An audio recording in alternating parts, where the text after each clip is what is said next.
হোক যতই জটিল, সময় করুন প্রতিকার। হাত ধরুন অল ইন্ডিয়া অ্যাস্ট্রোপামিক তন্ত্র রিসার্চ সেন্টারের জ্যোতিষ শিক্ষক, সনাতন ও আধুনিক জ্যোতিষবিদ শ্রী সুব্রত চক্রবর্তী। জ্যোতিষে আস্থা, প্রয়োজনে প্রতিকার, জীবন হবে স্বর্ণালঙ্কার। নমস্কার, চ্যানেল ভিশনের সমস্ত দর্শক বন্ধুদেরকে জানাই রবিবাসরীয় শুভেচ্ছা। রবিবার দুপুর 2:45 এই একটা দিন রবিবার সপ্তাহের আমরা সত্যি আশা করে থাকি যে কল্পতরু অনুষ্ঠান নিয়ে আমরা যেমন আপনাদের সামনে আসব, তেমন আপনারাও থাকবেন আমাদের সঙ্গে। কল্পতরু অনুষ্ঠান একেবারে আপনাদের নিজেদের অনুষ্ঠান। কল্পতরু অনুষ্ঠানের মধ্যে যারা যারা ফোনে আমাদেরকে সরাসরি যোগাযোগ করতে পারেন তারা অনেক সময় কথা বলার সুযোগ পান, কিন্তু অনেক মানুষ থাকেন যারা চেষ্টা করেও আমাদের সরাসরি কথা বলার সুযোগ পান না। কিন্তু 24 ঘন্টা আপনাদের সকলের জন্য তো ফোন নাম্বার যেটি দেওয়া আছে, আপনারা সেখানে ফোন করতে পারেন, সরাসরি শ্রী সুব্রত চক্রবর্তীর সাথে কথা বলতে পারেন। সেই সুযোগেই আমাদের বেশ কিছু মানুষের সাথে প্রতিদিন আমাদের দেখা হয় বা আলাপ হয়। কত রকমের মানুষের সমস্যা থাকে। তার আগে বলে রাখি, জ্যোতিষশাস্ত্র কিন্তু মিরাক্কেল নয় যে আপনি একদম এক নিমেষের মধ্যেই আপনার ভাগ্য বা আপনি যেটা চাইছেন সেটি আপনি পেয়ে যেতে পারেন বা পরিবর্তন হতে পারে। মিরাক্কেল নয় বলেই এটি একটি বিজ্ঞান, এবং এটি কেমন সেটি হলো যে আপনাকে প্রত্যেকদিন একটু একটু করে একটা সাপোর্ট, আপনাকে একটা সমস্যার ঠিক দিক নির্ণয় করা, আমাদের পক্ষে যেটা সম্ভব সেটুকু করা, এবং পাশের থেকে আপনাকে একটু সাহস এবং সাপোর্ট দিয়ে সেই জায়গাটাকে আপনাকে কিছুটা সহযোগিতা করা। হ্যাঁ, সে কথাই তো শ্রী সুব্রত চক্রবর্তী সবসময় বলে থাকেন যে আমরা এটাই করতে পারি যে আপনাদের ভাগ্যর আমূল পরিবর্তন না করলেও আপনার এই খারাপ অবস্থা থেকে আপনাকে উত্তরণ করতে পারি, আপনাকে একটা ভালো জায়গা, ভালো দিশা আমরা দেখাতে পারি, আপনার পাশে থাকতে পারি। আর সে পাশে থাকার কথা নেই, অনেক মানুষ আমাদের কাছে এসেছেন এবং ফোন করেছেন একটি বিষয়, সেটি হলো যে আমার সন্তান বড়ই অবাধ্য, কথা শুনছে না। যদিও এখন সবাই বলেন এটা তো খুব স্বাভাবিক ঘটনা, কিন্তু না, আমার মনে হয় বা আমাদের সকলের মনে হয় এত সহজে বোধহয় কথাটা ভাবলে চলবে না। আর একটু গভীরভাবে, আর একটু গভীরতার সাথে কথাটা ভাবা উচিত। বিশেষ করে সন্তানের আগামী ভবিষ্যতের কথা আমরা প্রত্যেকে ভাবি, এবং তার ভবিষ্যৎ নিশ্চিত করার জন্যই কিন্তু শ্রী সুব্রত চক্রবর্তীর আজকের আলোচনার বিষয়, কেন আমাদের সন্তান ঠিক আমরা যেমনটা চাইছি সেই অবাধ্যতা বা তাকে কেন তার সঠিক দিশা দেখাতে পারছি না। থাকুন আমাদের সঙ্গে, ভীষণ সুন্দর এবং আজকের দিনে দাঁড়িয়ে থেকে প্রাসঙ্গিক একটি আলোচনা। শ্রী সুব্রত চক্রবর্তী কল্পতরু অনুষ্ঠান রবিবার আপনাদের সামনে ঠিক আজকেও সমানভাবে। চলুন, আমি তো অপেক্ষা করছি এত সুন্দর একটি অনুষ্ঠানে সবাই মিলে সামিল হবে বলে। শ্রী সুব্রত চক্রবর্তী নমস্কার, চ্যানেল ভিশনের সমস্ত দর্শক বন্ধুকে নমস্কার জানাচ্ছি। অনুষ্ঠান শুরুর প্রথমেই আমার পিতামাতাকে প্রণাম জানাই, মা তারার চরণে প্রণাম জানাই সমস্ত বয়োজ্যেষ্ঠ মানুষদের প্রতি, যারা আমার অনুষ্ঠান নিয়মিত চ্যানেল ভিশনে দেখে চলেছেন প্রত্যেক রবিবার দিন দুপুর 2:45। আপনারা প্রত্যেকেই জানেন যে আমার অনুষ্ঠান মানেই নতুন আলোচনা, নতুন বিষয়। আজকেও একটা নতুন বিষয় আপনাদের সামনে উপস্থাপন করব। তো এই যে সুন্দর অনুষ্ঠানটা আপনারা বাড়িতে বসে মোবাইলে অথবা টিভিতে দেখছেন, এই সুন্দর অনুষ্ঠানটি পৌঁছে দেওয়ার জন্য চ্যানেল ভিশনের সমস্ত টেকনিশিয়ান দাদা ভাইকে অনেক শুভেচ্ছা এবং ভালোবাসা জানাই, কর্তৃপক্ষকে শুভেচ্ছা এবং ভালোবাসা জানাই, এবং আমার সঙ্গে সঞ্চালনায় রয়েছে আবিরদাকে অনেক শুভেচ্ছা এবং ভালোবাসা জানাই। দর্শক বন্ধু, আপনারা প্রত্যেকেই জানেন আমার অনুষ্ঠান মানেই নতুন আলোচনা। অনুষ্ঠানের শুরুর প্রথমে আবিরদা বলে দিয়েছে যে আজকের আমার অনুষ্ঠানের বিষয় কি। দেখবেন আজকের এই যে বিষয়টা, সন্তান অবাধ্য হওয়া বা সন্তান অবাধ্য হয়ে যাচ্ছে দিন দিন। এটা হতে পারে যে এই কথাটা আমরা অনেক ক্ষেত্রে শুনি যে সন্তান অবাধ্য হয় ছোটোবেলায়, কিন্তু এই কথাটা যতটা স্বাভাবিক মনে হয়, আবার ঠিক অস্বাভাবিক মনে হয়। একজন সন্তান সারা জীবন হয়তো দেখা গেল হয়তো ছোটোবেলায় বাবা মার খুব ভালো কথা শুনতেন, কিন্তু সে যত বড় হয়েছে সে যেন অবাধ্য দিন দিন বেড়েই চলেছে। তার অবাধ্যতা তার বাবা মার বরদাস্ত করতে পারছেন না, এবং সেখানে তার প্রবলেম হচ্ছে তার বাবার সাথে, হয়তো মায়ের সাথে। বাবা মা এটা নিয়ে একটা দিন রাত সন্তানকে নিয়ে একটা চিন্তাশীল হয়ে যাচ্ছে যে ছেলে কথা শুনছে না বা মেয়ে কথা শুনছে না। এটা ছেলে বা মেয়ে উভয় হতে পারে, যে ছেলেও কথা শুনছে না, মেয়েও কথা শুনছে না। কিন্তু এই বিষয়টা কেন হয় সেটাকে আমরা একটু আজকে গুরুত্ব দিয়ে আলোচনা করব, এবং এই বিষয়টা এতটা সেন্সিটিভ, এতটা একটা নেগেটিভ পর্যায়ে যায় যে সেখানে একজন সন্তান এতটা অবাধ্য, পরবর্তী ক্ষেত্রে বাবা মার প্রেশারাইজের জন্য একজন সন্তান সুসাইড পর্যন্ত করতে গিয়েছিলেন, এবং বাবা মা নানা রকমভাবে তাকে টর্চারিং করেছেন। এই ধরনের সমস্যা আমার কাছে ভুরি এসছে, এবং এই বিষয়গুলোকে নিয়ে অনেকে জানতে চেয়েছেন যে আমাদের সন্তান কেন অবাধ্য হয়ে যাচ্ছে, আমরা এতটা ভালোবাসছি তাকে, আমরা সব রকম তার যা প্রয়োজন সেই প্রয়োজনগুলোকে আমরা সব রকম মেটানোর চেষ্টা করছি, কিন্তু তারপরেও সন্তান কেন আমার অবাধ্য হয়ে যাচ্ছে, বাবা মার কথা শুনছে না, বিশেষ করে হয়তো মায়ের কথা শুনছে বাবার কথা শুনছে না, নিজেদের মতো চলছে, বন্ধু বান্ধবের সঙ্গে মিশছে, অনেকে নেশার জগতে প্রবেশ করেছে, চাকরি বাকরি করে, এমনও সন্তান দেখা গেছে বিবাহ করেছে, বিবাহ পরবর্তী ক্ষেত্রে হয়তো স্ত্রীর কথা সমস্ত কিছু ওঠা বসা করছে, হয়তো বাবা মার প্রতি যে কেয়ারনেসটা রাখা দরকার সেই কেয়ারনেসটা নেই, সন্তান হয়তো মনে হয় যেন পর হয়ে গেছে। এই বিষয়টা অনেকের ক্ষেত্রে দেখতে পাওয়া যায় বিবাহ পরবর্তী জীবনের লাইফের ক্ষেত্রে। অনেক বাবা মার অভিযোগ থাকে যে সন্তান আগেই যেভাবে ভালোবাসতাম, বিবাহ দিয়েছি, বিবাহ পরবর্তী ক্ষেত্রে বৌমা আসার পর বৌমার সাথে একটা সম্পর্ক নিয়ে একটা প্রবলেম তৈরি হয়েছে, কিন্তু সেখান থেকে যেন সন্তান আমাদের সঙ্গে ওই দেখাশোনা করলে যেরকম হয় যে হাই হ্যালো কেমন আছো বাবা মা, দায়িত্ব পালন করছে, কিন্তু সেই আত্মার যে টান সেই বিষয়টা কিন্তু কমে গেছে। এটা বড়বেলাও অনেকের ক্ষেত্রে হয়। এই বিষয়টা কেন হয় আমরা কিন্তু জ্যোতিষশাস্ত্র দিয়ে আজকে সেই বিষয়টাকে আলোচনা করব। আপনারা প্রত্যেকে মনে রাখবেন, আমাদের এই যে লগ্ন কুণ্ডলী বা ন্যাটাল চার্টে আমরা প্রত্যেকেই জানি রবি সঙ্গে বুধের সহাবস্থান। আমরা প্রত্যেকেই এই যোগটাকে একটা ভালো যোগ জানি। কি যোগ জানি না? বুধাদিত্য যোগ। রবি এবং বুধ জন্মছকে একত্রীকরণ ঘটে যখন বুধাদিত্য যোগ হয়, এবং সেটা যদি মিথুন রাশি বা কন্যা রাশি হয়ে থাকে তাহলে সেটা রাজ বুধাদিত্য যোগ হয়ে থাকে। এই বুধাদিত্য যোগের ফল কি হয়? খুব ভালো পড়াশোনা লাভ হয় এবং সেই সন্তানের মধ্যে শিক্ষা জীবন যথেষ্ট ভালো হয়ে থাকে। কিন্তু এই বুধাদিত্য যোগ যখনই সেখানে রাহু সংযুক্ত হয়ে থাকে বা এই বুধাদিত্য যোগের সঙ্গে রাহুর কিছু অবস্থান সন্তানের ক্ষেত্রে অবাধ্যের জায়গা তৈরি করতে পারে। বুধাদিত্য যোগ অর্থাৎ অনেকের ক্ষেত্রে এমনও আছে জন্মছকে রবি রাহু একত্রে বসে আছে, বুধাদিত্য যোগ তৈরি করেছে, অথবা কোনো রাশিতে দেখতে পাওয়া যায় যে রবি আগে বা বুধ পরে, বা বুধ আগে রবি পরে, এরকমও যদি দেখতে পাওয়া যায়। অর্থাৎ রবি এবং বুধ তো খুব পাশাপাশি থাকে, খুব বেশি দূরত্বে অবস্থান করে না। যদি আপনাদের সহজ সরল ভাষায় বোঝাই, ডিগ্রির অনেক ব্যাপার রয়েছে, আপনারা হয়তো সেটা বুঝবেন না, কিন্তু রবি এবং রাহু সাধারণত এক রাশিতে থাকে অথবা এক থেকে দুটি রাশির অন্তরের মধ্যে থাকে। এই যে যখন অন্তরে থাকে সেখানে যদি বিশেষ করে লগ্ন সাপেক্ষে তার হাউস হিসাবে যদি আমি দেখতে পাওয়া যায় বুধের আগে অবস্থান, রবির পরে অবস্থান, তাহলে সেখান থেকে যদি এই অবস্থায় থাকে এবং যদি বুধ থেকে রাহু চতুর্থ, সপ্তম, অষ্টম এবং একাদশ স্থানে অবস্থান করে, ভালো করে বুঝবেন, যদি লগ্ন থেকে বুধ হয়তো যেখানে অবস্থান করছে, বুধ থেকে রাহু চতুর্থ, সপ্তম এবং একাদশ স্থানে অবস্থান করে, সেই জাতক কিন্তু প্রচুর পরিমাণে অবাধ্য হয়। সেই জাতক আপনি এটা মিলিয়ে নেবেন, যদি কারো জন্মছক থাকে আপনার সন্তানের, সেখান থেকে দেখবেন যে বুধ থেকে রাহু সপ্তম স্থানে, নবম স্থান বা একাদশ স্থানে অবস্থান করছে কিনা, এই একটা সূত্র। আর দ্বিতীয় সূত্র হচ্ছে বুধ থেকে রাহু যদি কখনো দ্বিতীয়, নবম এবং একাদশ স্থানে, দ্বিতীয়, নবম এবং একাদশ স্থানে অবস্থান করে, তার ক্ষেত্রেও কিন্তু সন্তান অবাধ্য হয়ে থাকে। আর একটা সূত্র বলে দিই, সেটা হচ্ছে রবির সঙ্গে যখন রাহু একত্রীকরণ ঘটে, রবির সাথে যখন রাহুর একত্রীকরণ ঘটে, তখন আমরা সেটাকে কি বলি? গ্রহণযোগ বা সূর্যগ্রহণ যোগ বলে থাকি।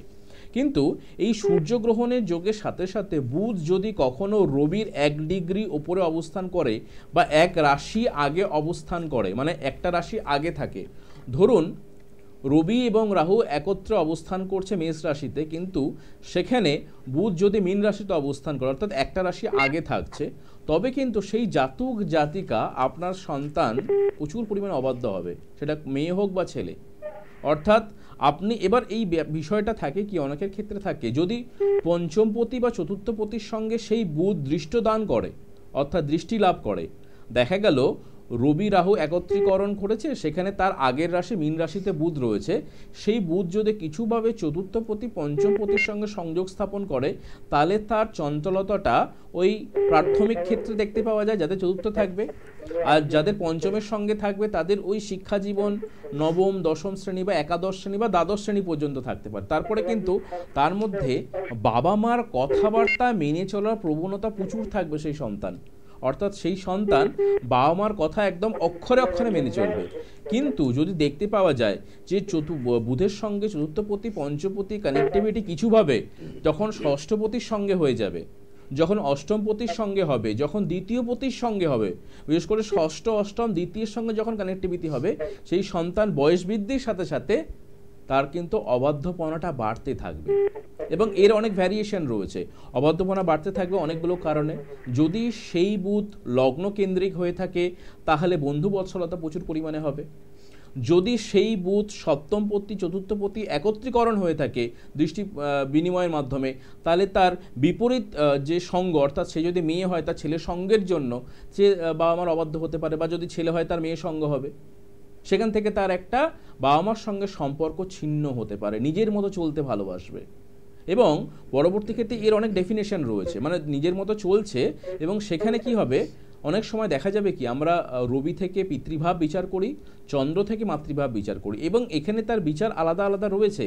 যে সেই বুধকে আমরা সবসময় বালব গ্রহ বলে থাকি বা ক্লিপ গ্রহ বলে থাকি, তাই তো জ্যোতিষের ভাষায় ক্লিপ গ্রহ অথবা বালব গ্রহ। সেই বালব গ্রহ বা ক্লিপ গ্রহ যদি চন্দ্র দ্বারা ভালো সম্পর্ক থাকে তাহলে সেই সন্তানের সঙ্গে মায়ের সম্পর্ক ভালো হয়।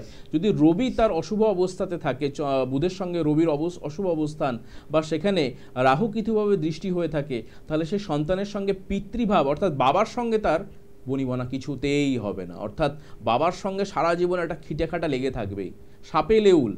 এরকম আমার কাছে চার্ট এসছে, বাবা বলে সন্তান ডাকে না, বাবাও সন্তানকে সেইভাবে মানে করে না, মানে বাবার সঙ্গে সন্তানের একদম কোনো কিছু যোগাযোগই নেই, এরকমও কিন্তু চার্ট দেখতে পাওয়া যায়। তাহলে এই যে সন্তান দিন দিন আপনাদের থেকে অবাধ্য হয়ে যাচ্ছে। এবার অনেকের ক্ষেত্রে প্রশ্ন থাকে, দাদা যে সন্তান অবাধ্য ছিল না, আমি বিবাহ দিয়েছি, বিবাহ পরবর্তী ক্ষেত্রে সন্তান আমাদের সঙ্গে সেই সম্পর্কটা রাখে না, বা ভাই ভাই নানা ধরনের সমস্যা তৈরি হয়েছে, যেখানে হয়তো 2-3 ছেলে রয়েছে বা হয়তো একমাত্র ছেলে, সেক্ষেত্রেও কিন্তু বিবাহ পরবর্তী জীবনে তার পরিবর্তন আসতে পারে। সেখানে তার দ্বিতীয় ভাবকে দেখা দরকার, অর্থাৎ বুধের সঙ্গে তার দ্বিতীয় সম্পর্ক কি। এখানে কিন্তু আমরা সপ্তমপতি কানেকশনটা কিন্তু দেখব না, সপ্তমপতি কানেকশনকে কি হয় কমন ব্যাপার হয়ে যায়, কিন্তু আমরা সবসময় দ্বিতীয় পতিকে দেখব, যে দ্বিতীয় পতি কোন জায়ার মধ্যে অবস্থান করছে, দ্বিতীয় পতি কোন জায়ের মধ্যে অবস্থান করছে। সেখানে 4টি নক্ষত্রের অংশ থাকে, অর্থাৎ প্রথম অংশ, দ্বিতীয় অংশ, তৃতীয় অংশ, চতুর্থ অংশ। তাহলে বুধের সঙ্গে যদি দ্বিতীয় পতির প্রথম অংশে যোগাযোগ হয়ে থাকে বা দ্বিতীয় অংশে যোগাযোগ হয়ে থাকে, সেই জাতক এবং জাতিকা বিবাহ পরবর্তী ক্ষেত্রে সুখী হয়, বাবা মার কথা মেনে চলে, বৌমাও খুব ভালো হয়। কিন্তু যখন বুধের সঙ্গে দ্বিতীয় সংযোগ হয়ে তৃতীয় চতুর্থ অংশের সঙ্গে নক্ষত্রের তার যোগাযোগ ঘটবে, সেই জাতক জাতিকা বিবাহ পরবর্তী ক্ষেত্রে তার স্ত্রীর সঙ্গে সেপারেশন হয়ে যেতে পারে, বাবা মার সঙ্গে সম্পর্ক নাও রাখতে পারে, বা বাবা মার সঙ্গে হয়তো মানে ওই কোনো মতে আর কি যতটুকু কর্তব্য পালন করা সেটাই করবে, কিন্তু আলটিমেটলি বাবা মার প্রতি যে বাবা মা আমার জন্য এতটা স্যাক্রিফাইস করলো জীবনে, বাবা মা আমাকে এতটা লাইফে জায়গা করে দিল, কিন্তু সেই বাবা মাকে তারা ভুলে যায়, এরকম সন্তানও দেখতে পাওয়া যায়। তাহলে এই প্রবলেমটা নিয়ে কিন্তু বহু মানুষ আমার কাছে আসে যে সন্তান অবাধ্য। এই অবাধ্য ব্যাপারটা আমরা ছোটোবেলায় অনেকে স্বাভাবিক হিসাবে নিই, তার প্রতিকার প্রতিবিধান করি, কিন্তু এই বিষয়টা যখন যখন হয়ে যায় তখন বাবা মার মনস্তত্ত্বের ওপর একটা বিশাল বড় প্রভাব পড়ে, মনের একটা আঘাত তারা প্রাপ্তি লাভ করে। তাহলে তার যে সন্তানকে তার সমস্ত কিছুকে উজাড় করে তিনি সারা জীবন দিলেন, সেই সন্তান যখন অবাধ্য হয়, অন্য জগতে প্রবেশ করে যায়, বা পরবর্তী ক্ষেত্রে বাবা মাকে তিনি দেখেন না, সেটার থেকে বড় কষ্ট আর বাবা মার কিছু হয় না পৃথিবীতে। তাই আমার মনে হয় যাদের এই ধরনের সমস্যাগুলো আপনারা ফেস করছেন লাইফে, এইগুলোর কিন্তু প্রতিকার প্রতিবিধান সম্ভব হয় এই চার্ট অ্যানালাইসগুলোর মাধ্যমে। অর্থাৎ আমরা যদি তার সঠিক অ্যানালাইজ করে তার প্রতিকার প্রতিবিধান করতে পারি, এই সমস্যা থেকে কিন্তু আপনি বেরিয়ে আসতে পারবেন। আরও অনেক বিশদ আলোচনা রয়েছে, অবশ্যই আসবো। কবে কোনো ফোনে বন্ধু এসছে? হ্যাঁ, ফোনে রয়েছে। শুধু ফোনটা ধরার আগে একটি কথা শুধু বলবো, ছোটোবেলায় আমরা দেখি না, অনেক সময় আমার সন্তানটি পড়তে বসতে চাইছে না, বা অনেক সময় খেতে চাইছে না, আমরা কি বলি আমার সন্তান খুব জেদি, বোধহয় সেইটুকু তাকে বলেই আমরা ওভারলুক করে যাই, কিন্তু না, সেই জেদটাই কিন্তু একটু একটু একটু করে শুনছিলাম যেটা আলোচনা, মানে এখান থেকে আমাদের প্রত্যেকেরই শেখার আছে। আর ওই শুরুতে বললাম না, মিরাক্কেল হয়তো হবে না, কিন্তু শ্রী সুব্রত চক্রবর্তীর সান্নিধ্যে বা সংস্পর্শে যারা এসেছেন তারা উপলব্ধি করেছেন যে তার সহযোগিতা এবং তার সাপোর্টে জীবনে কতটা আমূল পরিবর্তন হতে পারে। আজকে আলোচনা অন্তত সেদিকেই দিশা দেখাচ্ছে। কে আছেন ফোনে যাব। নমস্কার, কে আছেন?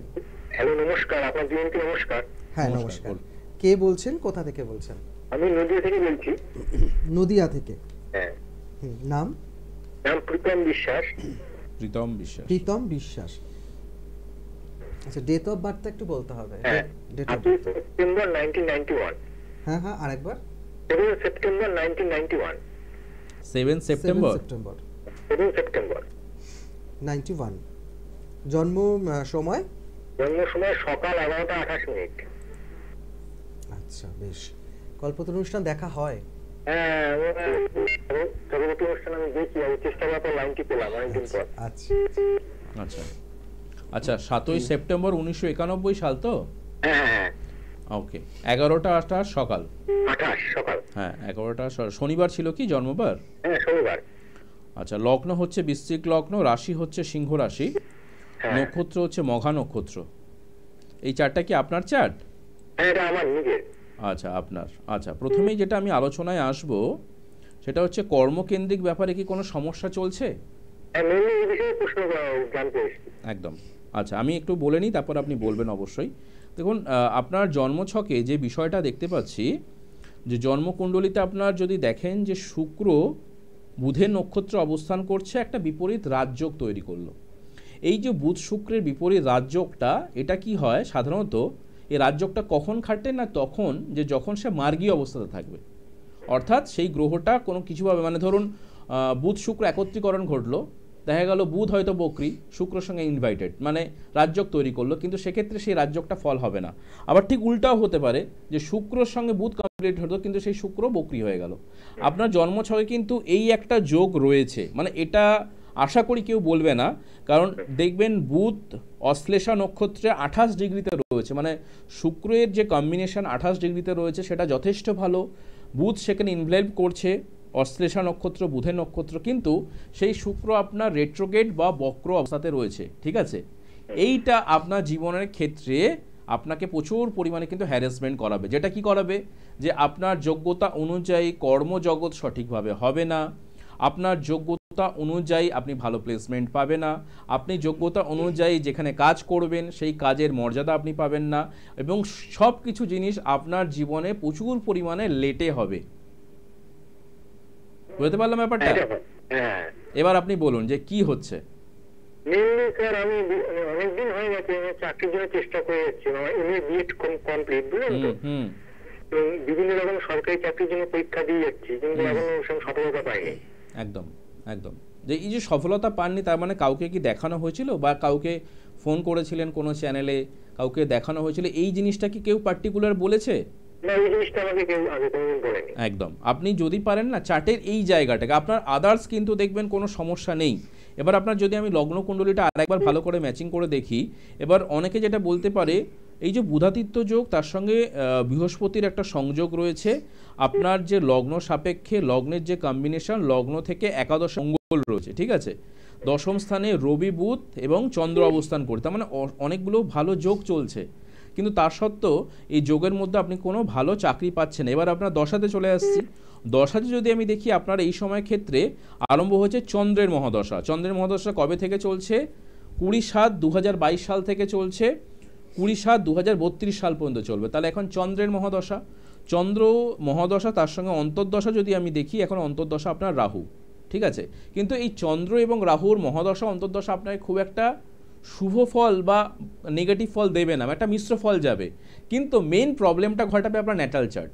আমি যদি আবার একটু সম্পূর্ণ চক্রমে চলে যাই, সম্পূর্ণ চক্রমে যদি আপনার কখনো করান, সম্পূর্ণ চক্রমে যদি যান, আপনি দেখবেন যে আপনার একাদশপতি যথেষ্ট ভালো, কিন্তু আপনার ক্ষেত্রে পঞ্চমের সঙ্গে ষষ্ঠভাবে সংযোগ রয়েছে। এই পঞ্চমের সঙ্গে ষষ্ঠভাবে সংযোগ হলে কি হয়, তারা প্রচুর পরিমাণে হায়ার এডুকেটেড হয়, অর্থাৎ আপনার শিক্ষা জীবন যথেষ্ট ভালো, কিন্তু আপনার পঞ্চমের সঙ্গে যখন ষষ্ঠ ভাব বা অষ্টম ভাবের কানেক্টিভিটি আসবে, তখনই কী হবে বলুন তো, আপনি একাধিক চাকরির পরীক্ষা দেবেন, সেখান থেকে একটা ব্যর্থতা লাভ হবে। এই বিষয়টা কিন্তু আপনার হচ্ছে, তাই না?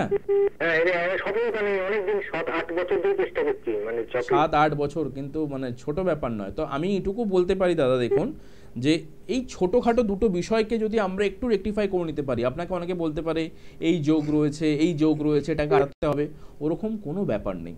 আপনি জাস্ট এই যে বুধ শুক্রের রাজযোগটা তৈরি হয়েছে, বিপরীত রাজযোগ, এই শুক্র যে বক্র অবস্থায় রয়েছে তার একটা প্রতিকার করান, এবং আপনার সম্পূর্ণ চক্রমটাকে রেডি করে তার যে পঞ্চমপতি তিনি যে ষষ্ঠ বা অষ্টম কানেক্টিভিটি পেয়েছে তার একটা প্রতিকার করান, দেখবেন আপনার কর্মজীবনে আপনি অনেক ভালো থাকছেন। আপনার মধ্যে তো অনেক প্রতিভা রয়েছে, কিন্তু সেই প্রতিভার সঠিক আপনি প্ল্যাটফর্ম পাচ্ছেন না, প্রতিভার বিকাশ হচ্ছে না।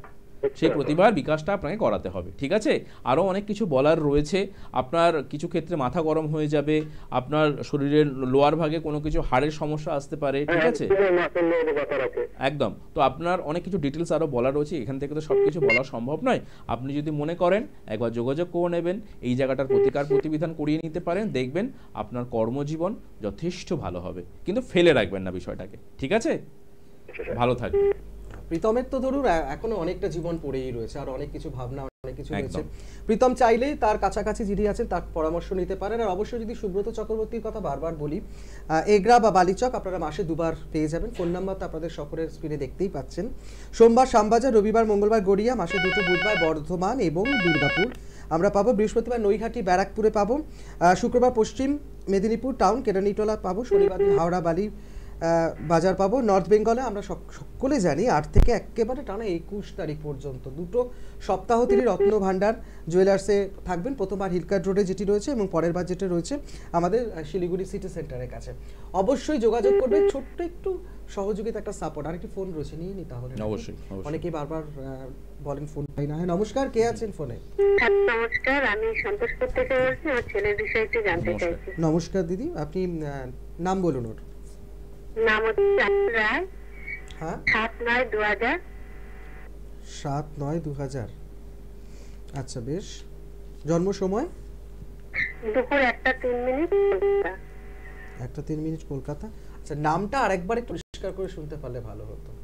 রাহুল রায়। রাহুল রায়। রাহুল রায়, ওকে।